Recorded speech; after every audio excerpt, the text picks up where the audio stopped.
In 1962, the world held its breath as Soviet missiles appeared on Cuban soil and American warships closed in from the ocean. Two nuclear superpowers standing 90 miles apart, while the fate of civilization hung in the balance. Every general in that room was sweating through his uniform. Every advisor was shouting over the next man. The pressure was unlike anything the human nervous system was designed to survive, and yet Kennedy sat perfectly, completely, unnervingly still. It was not that he wasn't afraid. It was not that he failed to understand what was at stake. He had simply made a decision, quiet, deliberate, almost inhuman, that no emotion would be permitted to enter that room with him. He listened without reacting. He waited without breaking. He said almost nothing for hours on end. And while the entire world screamed around him, he remained cold. 13 days passed, and then the missiles were gone.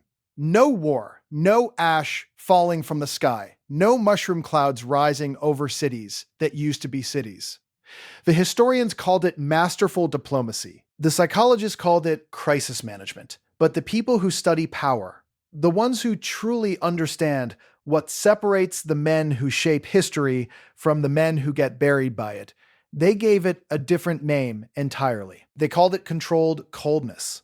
Now bring to mind the most feared rulers in all of recorded history, and notice that they were rarely the ones who screamed, rarely the ones who raged, rarely the ones who let the room see them break. Genghis Khan conquered more land than any human being who has ever lived, and his own enemies described him as eerily disturbingly calm in the moments before battle began. Julius Caesar stood at the edge of the Rubicon, facing the single most dangerous decision of his entire life. A decision that would either make him the ruler of Rome or destroy him completely. And he reportedly joked with his soldiers. Napoleon Bonaparte was asked how he endured the absolute chaos of war, the noise and the death and the uncertainty, and he gave a simple answer. He said he saw only the chessboard. These were not cold men in the sense of being hollow or empty inside. They burned with ambition and hunger and purpose that most people will never come close to understanding. But they had mastered something that the vast majority of human beings who have ever walked this earth never will: the ability to feel everything on the inside and show absolutely nothing on the outside.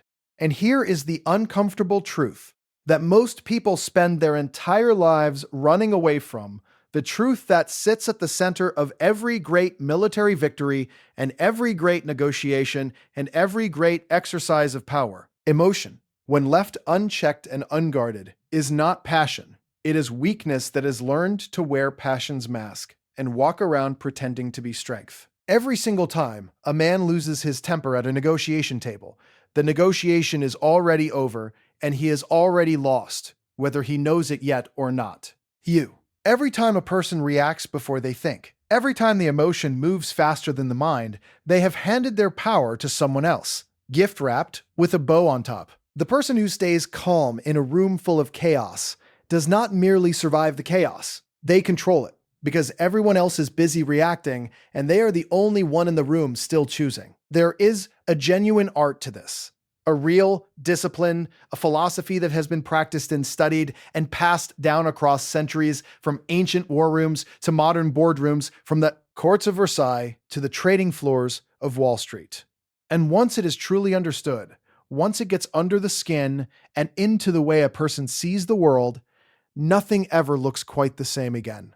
The concept of emotional detachment as a source of power is not new. It did not begin with self-help books or executive coaching seminars or motivational videos on the internet. It is ancient, older than most of the civilizations that still exist on this planet today, older than the languages most people speak, older than almost every institution humans have ever built. The Stoics of ancient Greece constructed an entire philosophy around this single idea, around the discipline of separating what happens to a person from how that person chooses to respond to what happens. Marcus Aurelius was emperor of Rome, one of the most powerful men in the history of the world, commanding millions of people and thousands of miles of territory.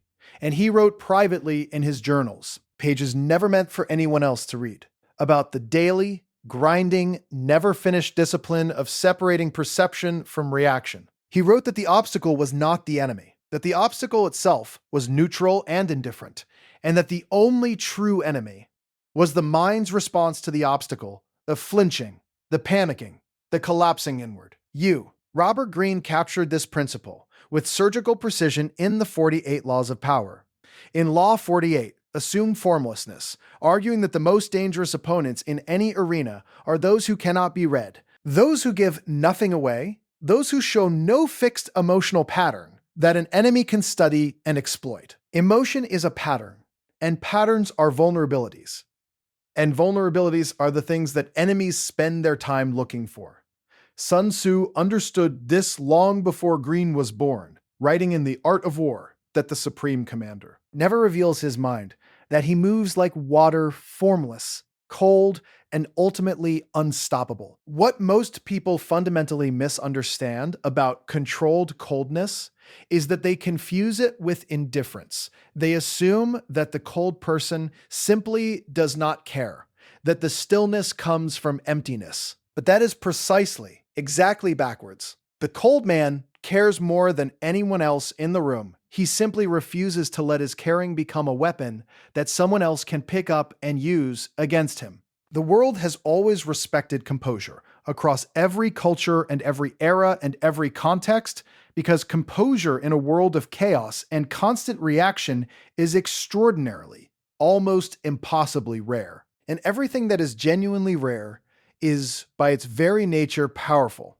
In the early 1980s, a young investor sat across from failing companies and panicking sellers and desperate bankers, and he never flinched, never leaned forward with visible excitement, never let them see what he saw when he looked at their numbers. He simply listened, nodded occasionally, and made offers that sounded almost casual, as though he could take the deal or leave it without losing a single night of sleep. The sellers, unable to read him, began to doubt themselves, began to assume his calmness reflected indifference, began to believe he could walk away easily, and so they moved toward his terms instead of their own. This is the psychological engine running beneath Law 3 of the 48 Laws of Power.